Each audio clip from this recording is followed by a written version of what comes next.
Em 2004, Wolfgang Peterson colocou Brad Pitt dentro de uma armadura, reconstruiu a Guerra de Troia com grandes batalhas, câmera lenta e diálogos de Hollywood. O filme Troia arrecadou quase 500 milhões de dólares ao redor do mundo e apresentou Aquiles a uma nova geração que provavelmente nunca havia lido a Ilíada de Homero. Agora, 22 anos depois, Christopher Nolan volta ao mesmo universo com um lançamento gigantesco. Filmagens com câmeras IMAX e um elenco formado por alguns dos maiores nomes do cinema contemporâneo. Nolan está transformando agora a Odisseia em um dos grandes acontecimentos cinematográficos desse ano de 2026 que tá para ser lançado, gente. Não assista o filme sem antes ver esse vídeo. São 2 filmes, 2 gerações de cineastas e 22 anos de distância. Apesar de todas as diferenças, ambos retornam ao mesmo poeta. Esse retorno constante dificilmente pode ser considerado uma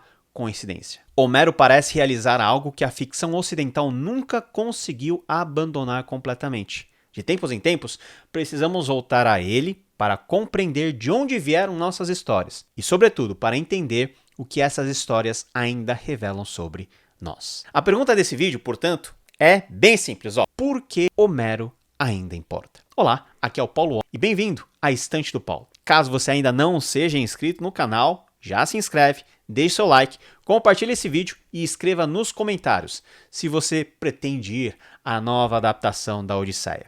Sua participação ajuda esse conteúdo a alcançar mais pessoas. Quando alguém lê a Ilíada ou a Odisseia pela primeira vez, pode imaginar que está apenas entrando em contato com 2 documentos antigos, muito antigos da civilização grega. Contudo, esses poemas são muito mais do que registros de uma cultura distante. Elas preservam algumas das primeiras grandes tentativas do Ocidente de compreender temas como a violência, honra, saudade, morte, o desejo de glória e a difícil jornada de volta para casa. A tradição costuma situar a composição desses poemas por volta do século VIII a.C., provavelmente na região da Jônia, na costa oriental do mundo grego. Entretanto, o material preservado neles é certamente mais antigo. Antes de serem fixadas pela escrita, essas histórias circularam durante séculos por meio da memória, recitação e do canto. Isso significa que quando nós abrimos a Ilíada, não estamos lendo apenas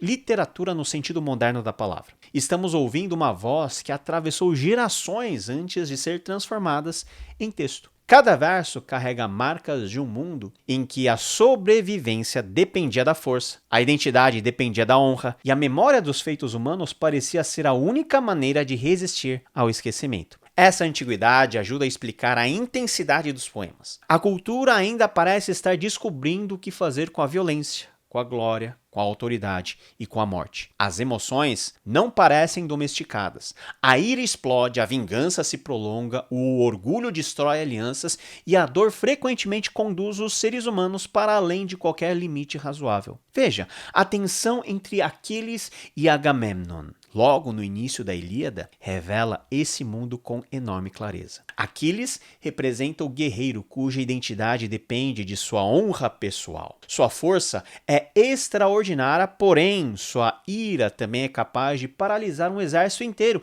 e colocar em risco todos os que estão ao seu redor. Agamemnon, por sua vez, representa a autoridade política preocupada com hierarquia, prestígio e reconhecimento público. O conflito entre os dois ultrapassa uma simples disputa de personagens. Homero coloca diante de nós 2 formas de poder e mostra como ambas podem destruir uma comunidade quando não encontram limites. Aquiles não aceita ser diminuído. Agamemnon não suporta ter sua autoridade questionada. Enquanto os 2 defendem a própria honra, homens morrem no campo de batalha.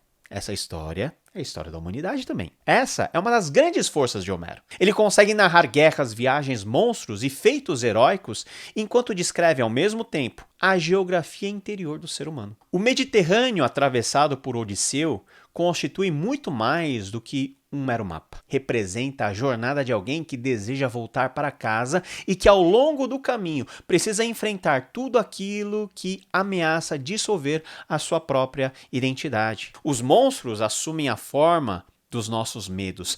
As ilhas oferecem tentações, o mar encarna a instabilidade da existência. Os deuses apresentam a possibilidade do conforto, do prazer, do esquecimento e da fuga. Em cada parada, Odisseu precisa recordar quem é, de onde veio e para onde pretende voltar. O campo de batalha diante de Troia também possui essa dimensão interior. Ali, a condição humana aparece quase que sem disfarces. Quando a ordem da vida comum desaparece, a guerra revela o que resta de um homem depois que a segurança, a cortesia e as convenções sociais lhe são simplesmente arrancadas. Homero, então, contempla essa realidade sem desviar dessa realidade os seus olhos. Essa é uma das razões pelas quais seus mapas continuam funcionando. Pouco importa que você jamais tenha navegado em uma embarcação grega ou empunhado uma lança. Provavelmente, em nenhum momento você já desejou voltar para um lugar que chamava de seu. Talvez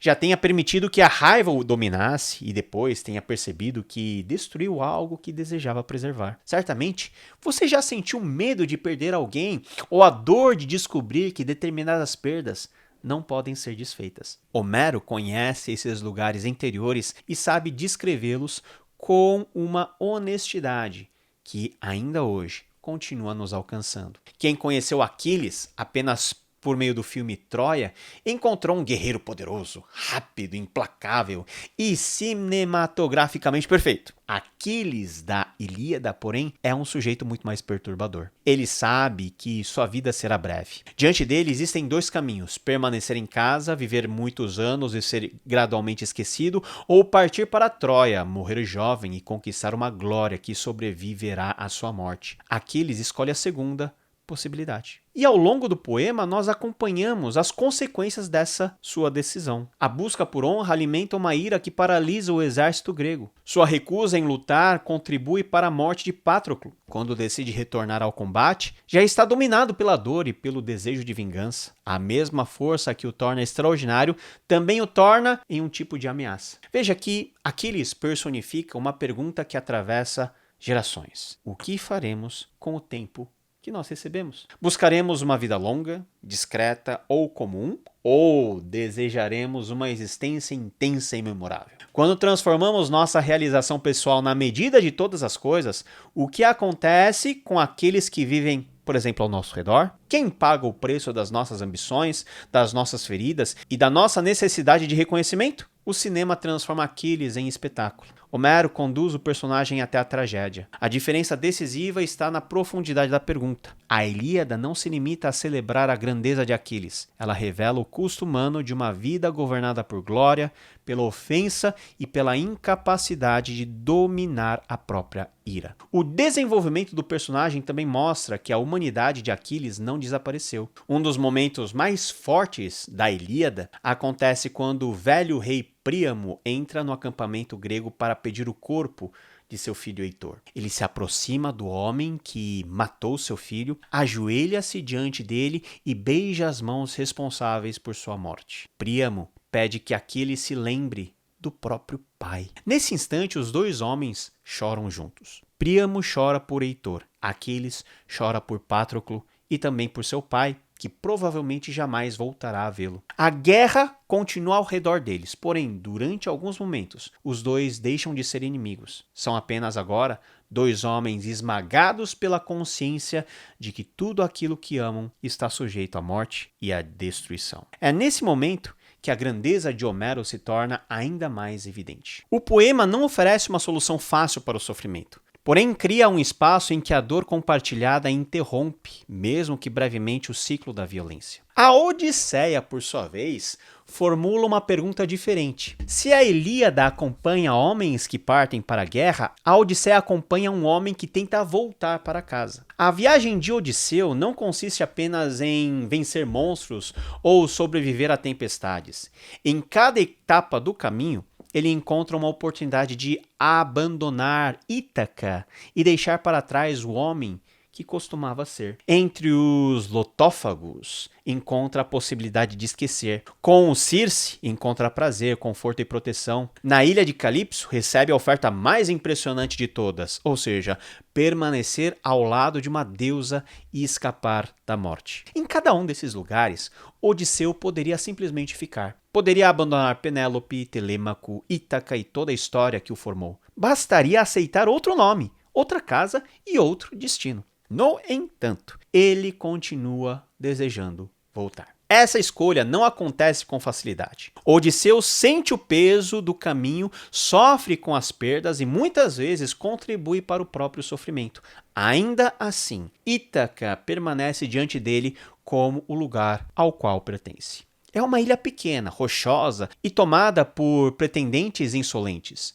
Seu filho cresceu sem sua presença, sua esposa vive cercada de ameaças e seu reino está desordenado. Mesmo assim, aquela é a vida que lhe foi confiada. Homero parece compreender que o desejo de abandonar tudo e recomeçar pode acompanhar uma pessoa por muitos anos. Ele também compreende que permanecer fiel à própria história exige uma coragem silenciosa, por vezes árida e raramente celebrada. O filme de Nolan provavelmente nos mostrará os navios, as tempestades, os monstros e a vastidão do mar em uma escala impressionante. Contudo, uma das imagens mais poderosas do poema permanece muito e profundamente simples. Odisseu sentado à beira-mar, na ilha de Calipso, chorando de saudade de sua casa. Ele poderia receber a imortalidade, porém deseja voltar para uma ilha pequena. Poderia escapar das limitações humanas, porém deseja reencontrar sua esposa. Ele poderia abandonar o passado,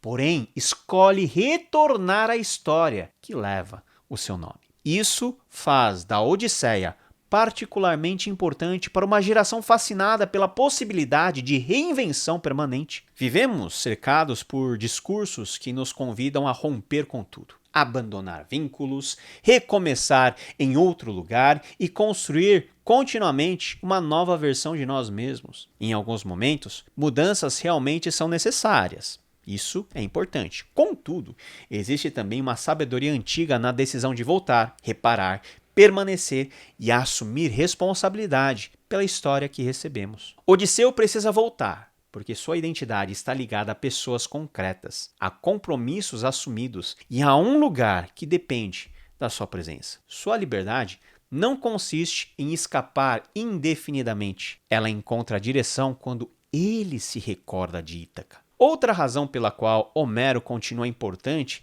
está na seriedade com que seus poemas tratam do tema da morte. O mundo homérico não oferece uma esperança clara de ressurreição, como no cristianismo, nem descreve a existência após a morte como uma realidade desejável. Quando os heróis descem ao reino dos mortos, encontram sombras enfraquecidas daquilo que haviam sido em vida. Na Odisseia, Aquiles declara que preferiria servir como trabalhador de um homem pobre entre os vivos a governar sobre todos os mortos. Essa afirmação é especialmente impressionante porque Aquiles havia escolhido uma vida curta em troca de uma glória duradoura. Depois da morte, porém, ele percebe que a fama não compensa a perda da vida. O maior de todos os guerreiros gregos preferiria assumir a posição humilde entre os vivos a conservar qualquer forma de grandeza no mundo dos mortos. A morte, dentro desse universo, representa uma perda radical. Homero não tenta suavizá-la com palavras confortáveis. Esta honestidade permite que seus poemas acolham o luto de maneira surpreendentemente profunda. Em vez de apressar a dor, ele permanece diante dela e reconhece o seu peso. Homero também continua importante porque se recusa a reduzir o inimigo a uma caricatura. Heitor é o principal guerreiro de Troia, porém também aparece como filho, marido e pai. Ele ama Andrômaca, segura o pequeno Astyanax nos braços, teme o que acontecerá com sua família e ainda assim volta ao campo de batalha para defender sua cidade. Quando Aquiles mata Heitor e arrasta seu corpo ao redor das muralhas, o poema não permanece ao lado do vencedor. Homero nos conduz até os muros de Troia e nos faz contemplar a cena pelos olhos de Príamo, de Écuba e de Andrômaca. Somos obrigados a enxergar o sofrimento dos dois lados. Reconhecemos a dor de Aquiles pela morte de Patroclo e, ao mesmo tempo, percebemos o horror da sua vingança. compreendemos a grandeza guerreira de Heitor e também o medo do homem que sabe que nunca mais voltará para casa. Em uma época na qual a desumanização do adversário se tornou quase que automática, Homero nos obriga a interromper o julgamento apressado. O inimigo também possui um nome, uma casa, pessoas que o amam e motivos que precisam ser compreendidos. Isso não significa que todos os lados sejam moralmente equivalentes ou que a verdade deva ser abandonada. Significa apenas que a justiça não exige que apaguemos a humanidade daqueles de quem nós discordamos. A capacidade de reconhecer o outro como ser humano talvez seja uma das virtudes mais urgentes em uma sociedade que aprendeu a transformar qualquer divergência em guerra total. Outra contribuição importante de Homero está na honestidade com que os poemas tratam o ego humano. Depois de cegar o ciclope Polifemo e conseguir escapar, Odisseu já se encontra em segurança. Seus companheiros pedem que ele permaneça em silêncio e continue navegando. Contudo, Odisseu não suporta a ideia de realizar uma façanha tão grandiosa sem receber o devido reconhecimento. Por isso, ele grita o seu próprio nome. Ao revelar sua identidade, permite que Polifemo invoque Poseidon contra ele. Aquilo que deveria ter sido uma fuga bem-sucedida transforma-se no início de anos de sofrimento. Homero não interrompe a narrativa para oferecer uma lição moral meio que abstrata. Ele simplesmente mostra o preço. Odisseu deseja que a sua vitória seja conhecida e a necessidade de exibir a própria grandeza prolonga sua distância de casa. Que ironia, não? Essa cena possui uma precisão desconfortável para uma sociedade que transforma a exposição pessoal em parte da rotina. Muitas vezes, o desejo de ser visto nos leva a revelar aquilo que deveria ser protegido. A necessidade de receber reconhecimento pode prolongar viagens que já deveriam ter terminado. Odisseu vence Polifemo por meio da inteligência, porém, quase perde tudo por causa do orgulho. Ele consegue controlar um monstro, mas encontra enorme dificuldade para controlar o desejo de proclamar a sua própria grandeza. Talvez essa seja uma das razões pelas quais os poemas homéricos permanecem tão atuais. Seus heróis realizam feitos extraordinários e, ao mesmo tempo, continuam profundamente incapazes de governar a si mesmos. Aquiles consegue derrotar exércitos, porém não consegue controlar a ira. Odisseu consegue enganar monstros, porém não consegue conter o próprio ego. Agamemnon consegue comandar reis, porém não consegue abrir mão do prestígio. A força externa desses homens convive com uma profunda desordem interior. E nesse ponto precisamos falar sobre a relação entre Homero e a própria fé cristã. A leitura dos poemas homéricos pode tornar ainda mais nítida a singularidade da esperança bíblica. Os poemas apresentam uma cultura pagã na qual a glória procura vencer o esquecimento e a memória dos feitos heróicos funciona como uma espécie de sobrevivência. Como a morte parece apagar o indivíduo, o herói busca gravar seu nome na lembrança das futuras gerações. A Bíblia também conhece profundamente o medo da morte, a fragilidade humana, o luto, a guerra e a busca por honra. Entretanto, ela insere essas experiências dentro da história do Deus que cria, julga, salva e promete restaurar sua criação. Mesmo no Antigo Testamento,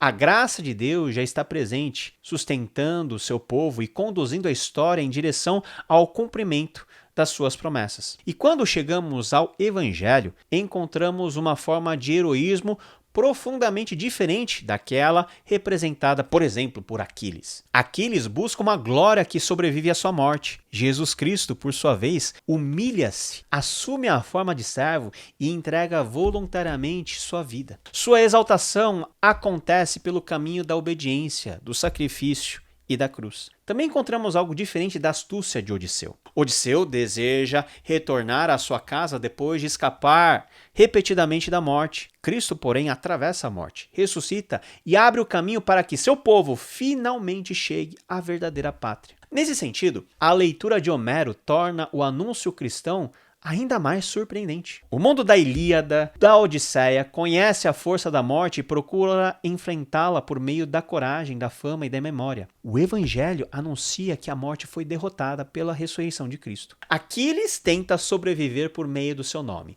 Odisseu luta durante anos para retornar à sua casa. Cristo ressuscita, recebe o nome que está acima de todo nome e promete conduzir para casa aqueles que pertencem a ele. Homero narra de homens que querem construir uma glória que a história não pode apagar. O Evangelho anuncia uma glória concedida por Deus, recebida pela graça e garantida pela ressurreição do maior herói de todos, Jesus Cristo. Por essa razão, ler Homero pode aprofundar nossa compreensão do drama humano ao qual o Evangelho responde. Seus poemas revelam a grandeza e a miséria de pessoas que procuram vencer o esquecimento, controlar o destino e encontrar o caminho de volta. A fé cristã anuncia que nossa esperança definitiva repousa naquele que entrou na morte e saiu dela vitorioso. Homero também nos ajuda a perceber como nos tornamos aquilo que somos. Isso não significa apenas que seus poemas explicam como os gregos se tornaram gregos. Eles ajudam a compreender como o Ocidente aprendeu a contar histórias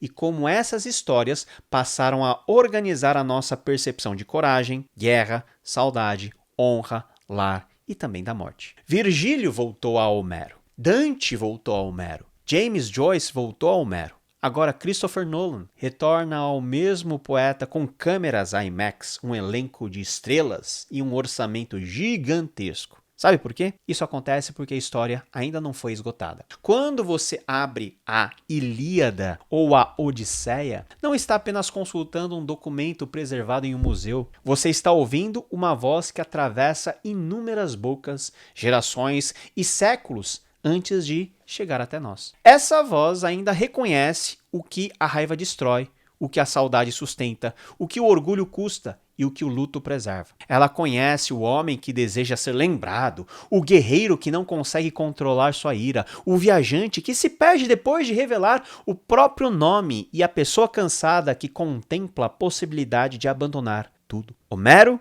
continua importante porque compreendeu aspectos fundamentais do ser humano e esse conhecimento ainda não envelheceu, porque o ser humano não mudou. Portanto, antes de entrar no cinema para assistir a Odisseia de Christopher Nolan, abra esse poema. Permita que Homero conte a história antes que o cinema conte. Quando as imagens aparecerem na tela, você vai enxergar a profundidade, primeiro, dessas palavras. Talvez você perceba que a viagem de Odisseu nunca tratou apenas da distância entre Troia e Ítaca. Ela trata da difícil jornada entre aquilo que desejamos ser, aquilo que nos tornamos e o lugar ao qual precisamos retornar. Talvez perceba também que a ira de Aquiles nunca tratou apenas de uma disputa entre guerreiros. Ela revela aquilo que acontece quando uma ferida se transforma no centro de uma vida e começa a destruir tudo ao seu redor. Essa é a força de Homero, uma pessoa que nós não sabemos sequer se foi alguém histórico, mas que pela tradição escreveu essas duas obras fundamentais na história do Ocidente. Ele conta histórias sobre reis, guerreiros, monstros e deuses, porém nos obriga a olhar para a nossa própria humanidade. Caso você ainda não tenha assistido os episódios sobre a Ilíada e a Odisseia, aqui no canal, os links estão aqui na descrição e no card. Leia Homero antes do filme. Deixe que o velho poeta fale antes que o cinema fale por ele. Se você chegou até aqui, não se esqueça de se inscrever no canal, deixar os seus comentários, compartilhar esse vídeo. Vamos falando cada vez mais da experiência prazerosa da leitura e dos livros. Até o próximo vídeo. Tchau, tchau.